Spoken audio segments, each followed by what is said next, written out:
The James Show Podcast. Get ready to enjoy people whining about Donald Trump sending in the National Guard to more metropolitan areas. The thing you need to enjoy about this conversation is that the D.C. deployment of the National Guard has been a success, and the arguments against it, if they had a legit argument, would go something like this. Yes, Donald Trump had mentioned wanting to deploy the National Guard into other major cities like Chicago or whatnot, but we shouldn't do that because he's done it in D.C., and here's the list of negative consequences to the citizens of D.C. because of it. The problem is, here's the list. Nothing. What are the negative consequences?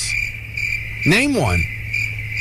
I guess the cost, but that cost is borne out by the rest of us because they're federal troops, so they're kind of getting a freebie favor from the rest of us. You're welcome, D.C.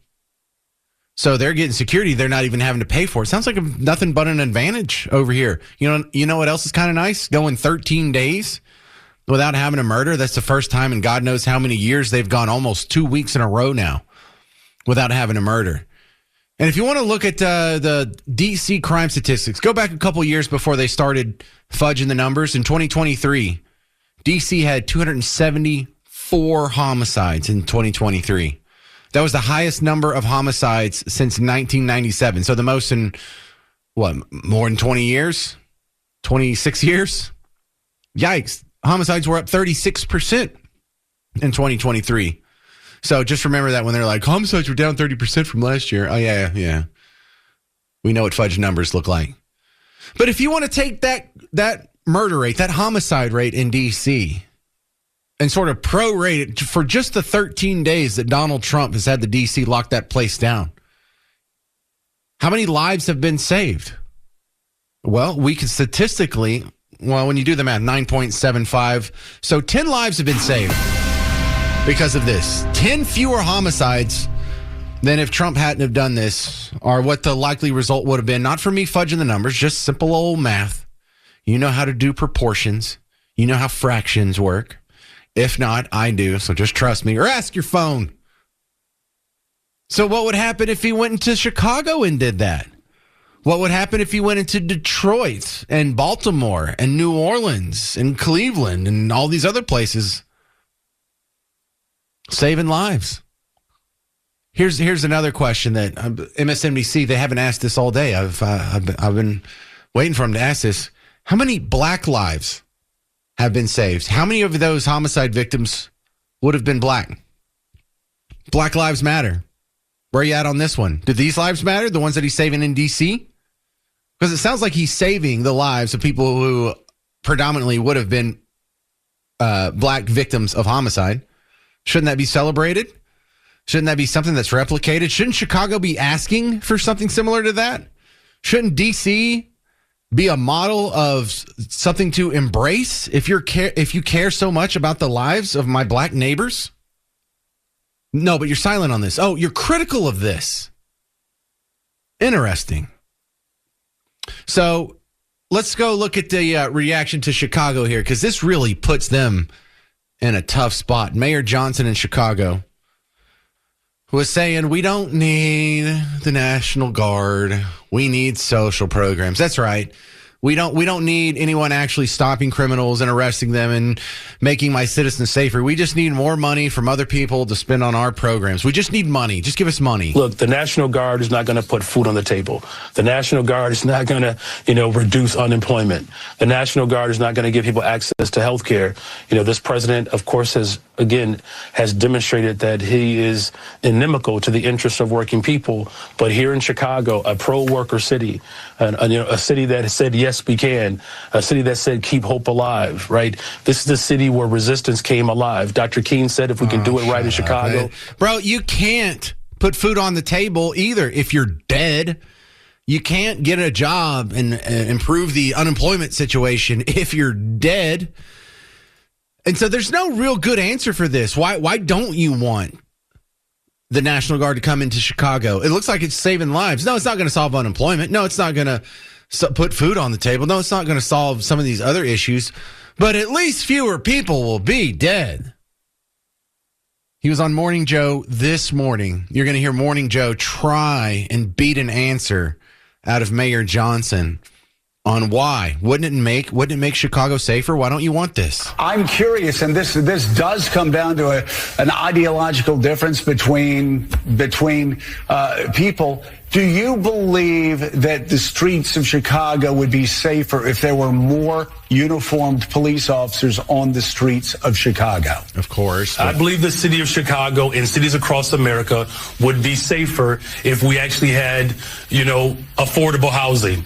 Look, okay, I'm not saying that that's not the question I asked. My question is, and I just need a yes or a no. Get him, Joe. Do you believe the streets of Chicago would be safer if you got all of those other extraordinary programs put back into place, which do have a history of being successful, if that's complemented by having 5,000 more cops on the streets of Chicago?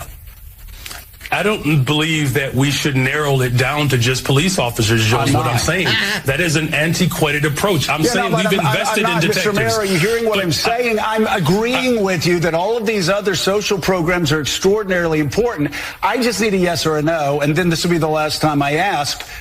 If you get all of those other social programs that 800 million that New York City does, Los Angeles, other people do with great success, would an additional 5,000 cops on the streets in Chicago help complement those programs to make Chicago safer?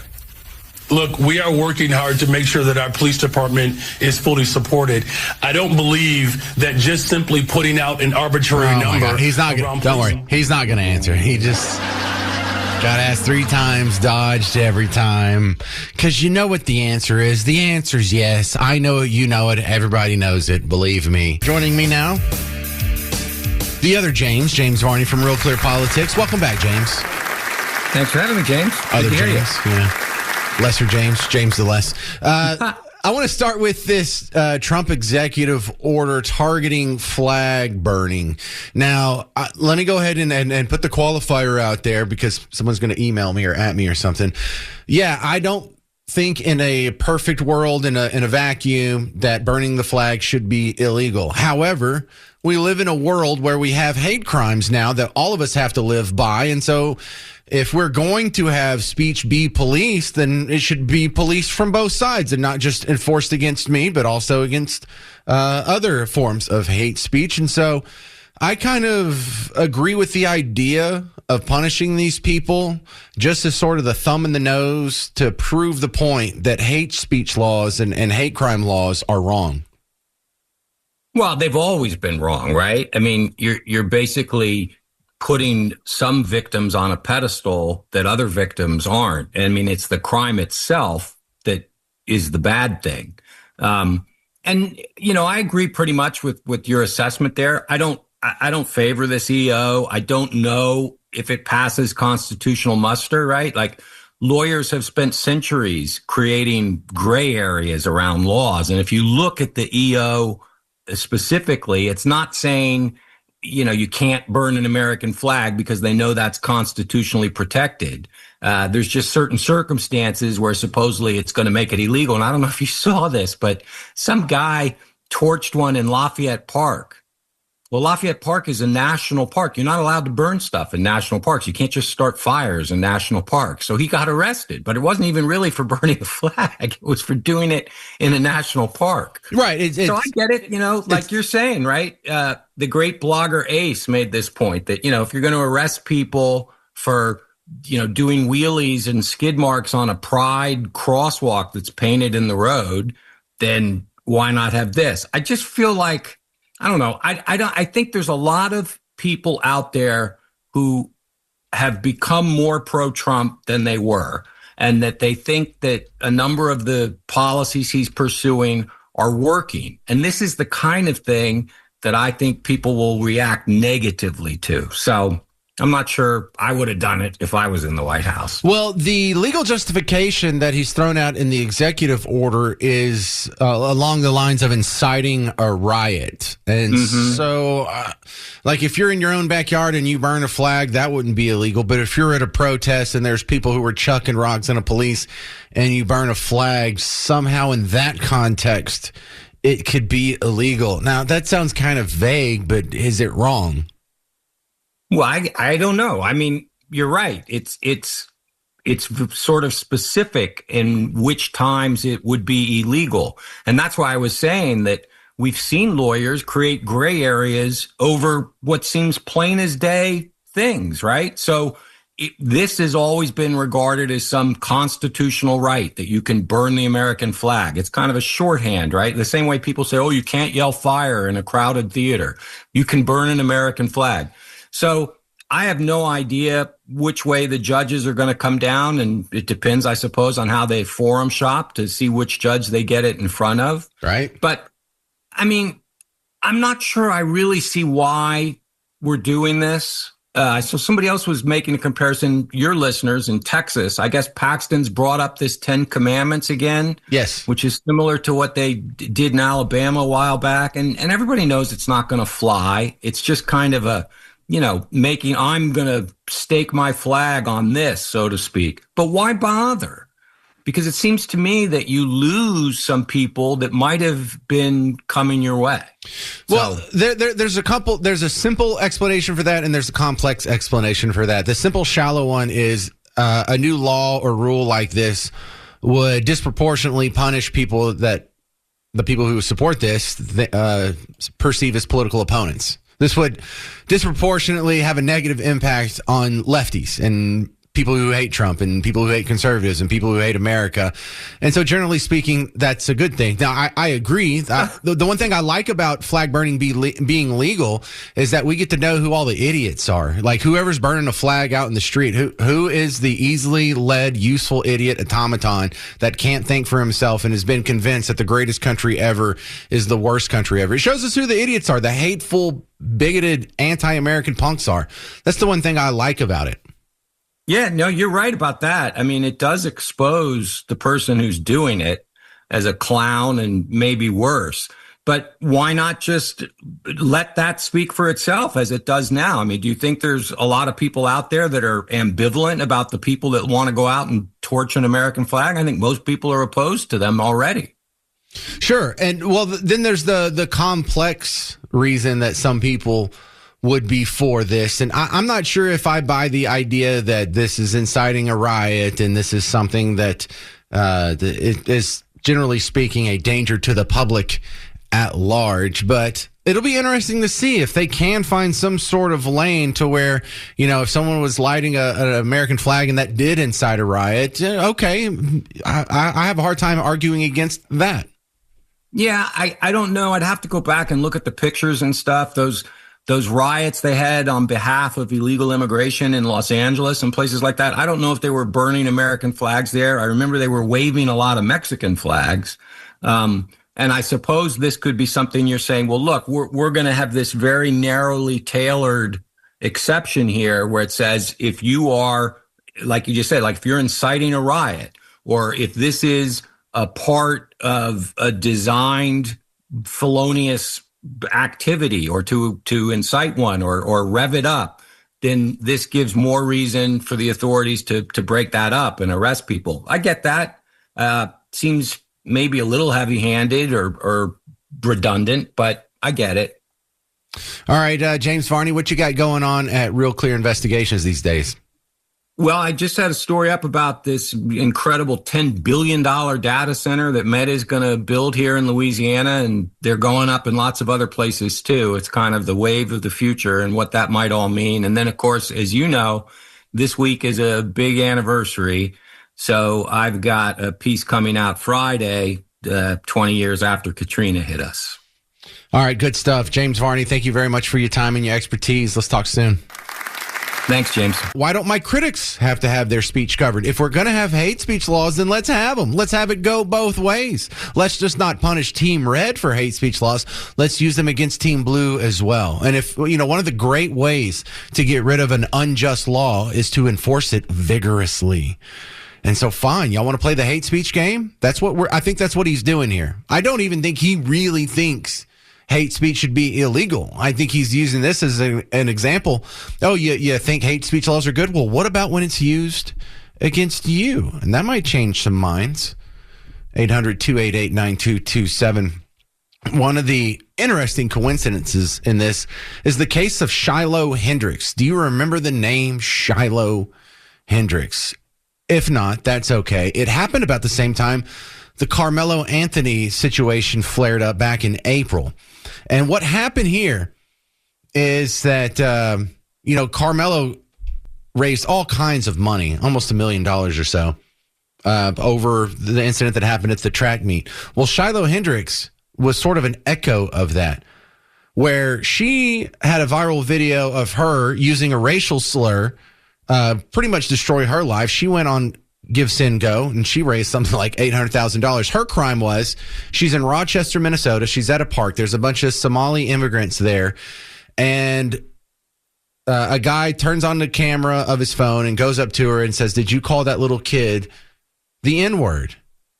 And she says, "Oh, you mean the one that was stealing stuff out of my child's diaper bag?" "Yes." And he says, "Well, do you have the balls to say it again?" And she said, "Sure." And she said the N-word a couple times. And from that, she is now, today, it was announced by the Rochester Attorney's Office that Shiloh Hendricks is going to have charges thrown on at her for the April video incident. So here you go. Not that I agree with what she did. What she did is, it's ugly. It's wrong. Should it be illegal? Absolutely not. But if we're going to live in a world where you get to use hate speech laws to crusade against your political opponents, let's use it against you. 800-288-9227. This is Hero and Grafford. You're on WBAP. Yes, sir. Yes, sir. Good afternoon, everyone. Just, trying to stay on topic as best as I could, but verbatim in the linguistics of it, when you were saying earlier that America's the dream country, right? Is that the way you worded it earlier? The dream country? I don't remember. I think America's the best country in the history of ever, yes. Right. Well, we're all entitled to our views and opinions. It's just with everything that's going on, from the flag burning all the way down to Russian and Ukraine and all. What I don't get is, it's like I have a loving woman that I'm dating now. She has 2 kids, and she tries to go to work every single day, right, and renew her TPS status, but they're not renewing her TPS status. And here's a woman trying to fight for her life. Her life must feel like a burning plane falling out of the sky. I mean, this is what's important to me, but it's like our country's so far, their heads are so far up Russia's booty and Ukraine's booty, we're not focusing on what needs to be focused on. It's like, oh, Texas bans trans people. I mean, who cares? I have no idea where you're at on flag burning. Well, that's, I was trying to stay on topic as best as I could. I mean, I don't blame them for burning the flags, whoever's burning them, because this country's turning to crap. We have immigrants coming to this country, taking our pension, taking our Social Security and stuff. By the time I turn 65 and 45 now, what's going to be left for me? And then I got a woman that's trying to go to work every day and get TPS documents reinstated, but can't get them because our president's too busy worrying about Russia and Ukraine. It's like, how about worrying about the people that are here in this country that want to do good? All right. Well, solid points. I'm glad you got to make it on the show. Thank you very much, Hero. This is Will in Cleburne. You're on WBAP. Your thoughts on flag burning? I think that the flag is a national symbol, and if we're going to protect eagle eggs and you can't disturb them and you can't go kill an eagle because that's not free speech, that's a crime, I think it's equally protected. Yeah, I get what you're saying there. I don't know if I like that example because the bald eagle protection isn't about it being an American symbol as much as it is being an endangered animal. And I think if you own an eagle and he has eggs or she has eggs, you can destroy your own eagle eggs. I just don't think you can kill someone else's eagle eggs. I don't know, but I get your point, and that's interesting. Should we hold some symbols of America sacrosanct in the fact that they can't be defiled in public? And again, that sounds like a hate speech law, and I don't like going down that route, but we're already in a world where we have hate speech laws. So why not these? That's a much tougher argument. So I like your point, Will. Thank you. Thank you. All right, coming up next, your least favorite guest on the James Show is coming on. Oh, thank you. Round of applause for Will. My next guest, immigration attorney Kate Lincoln-Goldfinch from Lincoln-Goldfinch Law. Welcome back to the James Show, Kate. Hi, thanks. I get, we don't always agree on the subject at hand, but you do a real good job of getting feedback from the listeners. After shows, if I have you on, I usually have at least an email or two, if not 20, talking about our segments. So you're always appreciated on the show, even if we don't agree. Yeah, well, I think it's good to have some healthy debate, and maybe some minds will change. Who knows? Well, let's get into it. Your favorite illegal immigrant, Kilmar Abrego Garcia, got released from custody, put back in custody, and now there's another hold on his deportation. He couldn't go to El Salvador. He got threatened to go to Uganda. What's your take on this whole situation as it stands today? I think that the Trump administration is really using him as a test case to sort of double down on their policies and highlight the cruelty. The backstory, the thing to understand is that Kilmar is from El Salvador. And so he got something called withholding of removal from an immigration judge. And just to provide some context, I'm an immigration lawyer. I've done withholding of removal trials, and it's really hard to get. You go before a judge, you turn in evidence, you get cross-examined. It's not just some simple thing. So he received this protection of withholding of removal, and in what was just an error, the Trump administration deported him to the very place from which he was protected. And then instead of just apologizing and bringing him back, and this is, I think, where the whole thing really went awry, they doubled down and determined to convince everyone that they were within the right to send him to El Salvador because he's a criminal, and then, brought up these charges of smuggling and re-detained him. And now they're trying to send him to Uganda. And the whole thing, I think, really stems from sort of a simple unwillingness to just stop and apologize about what they did to this man. So that's, I think, the main message that I see watching all of this play out. So could he still end up in Uganda? Because I think that would be a fun twist to the story. Instead of going back to his hometown or his home country, he ended up going to the other side of the planet. Well, I think it's pretty cruel to enjoy someone being sent to another country. I think calling it a fun twist is pretty offensive. But to answer your question, I do think he could end up going to Uganda. Now, a federal judge has ordered that he can't be sent to Uganda while his trial is going, which will be through the early part of next year. But at the end of that, under withholding, he could theoretically be sent to a third country. What's novel about what the Trump administration is doing is they're not just sending people to a third country where they are free. They're sending people into indefinite detention in conditions often of torture in these third countries. So what would happen to him in Uganda? Nobody really knows. It's pretty scary. But he's a criminal. He's domestic abuser, and he has these human trafficking charges hanging over his head. If he's found guilty in a court of law, would you still oppose him being sent to a prison somewhere? I would oppose him being sent to prison in a third country, but he doesn't have a conviction for domestic violence. What he does have is that his wife filed for a protective order in 2020, but he was never convicted of any crime related to domestic violence. And his wife has been his loudest advocate. She very much has wanted him to come home throughout this process. And the supposed alien smuggling charges, those didn't come up until after his accidental deportation to El Salvador. And that's what the Trump administration came up with in an effort to cover their tracks. And they said, oh, well, he's just a human trafficker because one time he got pulled over and he had some migrants in the car. So really, if you look at his criminal history, he doesn't have a conviction for domestic violence. He doesn't have a conviction for alien smuggling. He has pending charges that are pretty flimsy, actually. Why Uganda? Well, the Trump administration is looking for agreements with third countries who are willing to sign on to receiving our deportees and holding them in jails. So if you think about there's going to have to be a power imbalance there where a country is willing to essentially do Trump's bidding, understanding that they're going to receive international backlash and that they don't get a whole lot out of that deal. So who knows what backroom, offers are made and accepted in order to get Uganda to be willing to do this. But, I don't know. I don't know what Trump told him. That just seems really random. It just Uganda of all places. Have we sent criminals there before? Is that something that you've seen? No. I mean, like I said, this is all new. We have not, I've been in practice for almost 20 years, and I have never seen immigrants deported to third countries and held in detention. Something that has existed with withholding of removal is, somebody's protected from removal to their country of origin, usually. And they can be removed to a different country, but it's usually pretty rare to get a third country to be willing to receive someone as a deportee.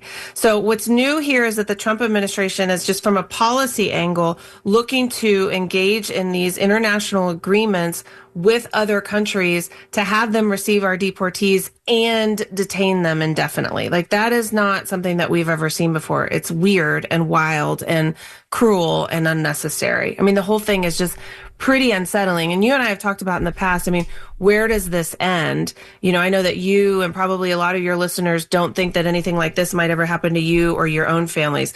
But Trump himself has said he's looking to deport U.S. citizens to third countries as well, and people that he deems criminal. And clearly we've seen them very loosely define what is a criminal. It could be someone who just disagrees with them. So a political dissident being sent to Uganda because of what they've said online isn't too far-fetched from where we are right now. And I think that really should be unsettling to people. All right, this is Kate Lincoln-Goldfinch, immigration attorney. I appreciate you spending some time on the James Show again.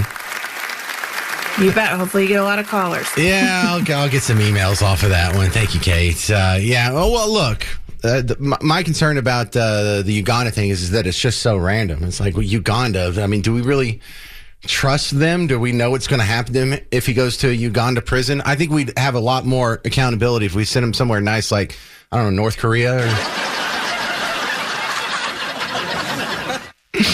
All right. Coming up next on the James Show, we have more fallout from the redistricting maps. You're like, well, what could be left on this? That battle, not quite over yet. I'll explain next on the James Show. 800-288-9227. It's News Talk 820 and 93.3 FM WBAP. The James Show Podcast.